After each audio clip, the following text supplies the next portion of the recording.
Kung nangita ka og place nga makarelax o dili kayo layo, ang Jack Floating Cottage sa Barangay Miranda, Samar City, murag swak kaayo ana. Floating ka sa tunga sa dagat, chill ra ug perfect kaayo pang barkada o pamilya. Tara, suroy ta. Kompleto na unta may pero naagid may kasabot nga permi malate. Maunang medyo na delay gamay pero okay ra basta kompleto gihapon mi, dayon gihapon ang laag. Padulong pa lang, nindot na daan ang experience kay gisundo mi og bangka diretso sa cottage. Walay hassle, relax na dayon kagikan pa lang sa sakay. Pag-abot, naadayon sila ay cooking area nga pwede ninyo gamiton. So kung gusto mo magdala og sariling food, very convenient ra gyud. Naapot sila ay griller, perfect kung trip ninyo magsugpa og isda o karne. Ang among pagkaon, ready na kaayo, makabusog yun.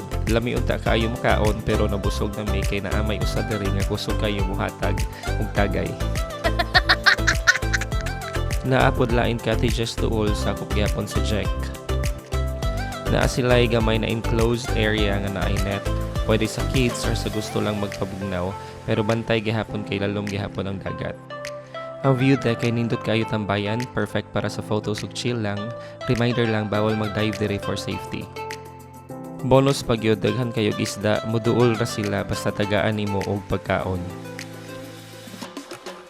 Kung gusto mo og lively nga vibe, pwede ra mo mag sound trip or kanta-kanta.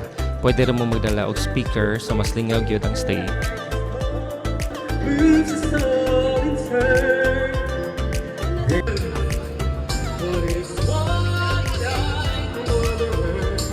Sa aerial view, makita gyud nimo unsa ka relaxing ang place, linaw ang tubig ug sakto ra kaayo ang setup sa cottage. Mas nice gyud siya kung kauban nimo imuhang mga friends. Simple nga laag pero sulit kaayo.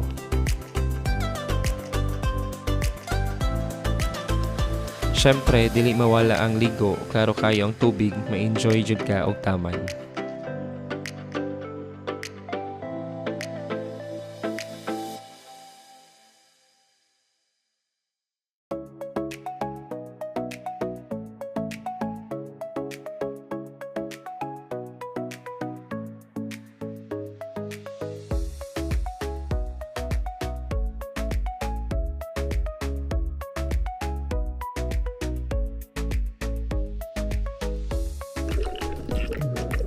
Nagsalom-salom mi sa dagat kay nagdala mi og underwater camera.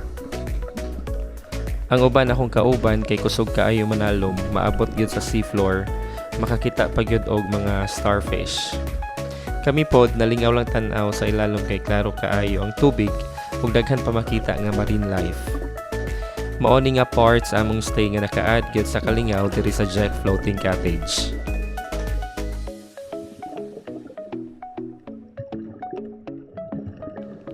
Pagkahuman sa adlaw, pauli na sad mi, smooth ra gyapon kay naka-arrange na daan ang bangka.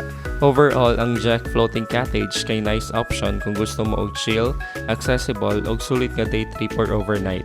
Kung plano ninyo maglaag sa Samal, pwede niyo na i-consider for your next getaway. 3,500 lang for 25 packs.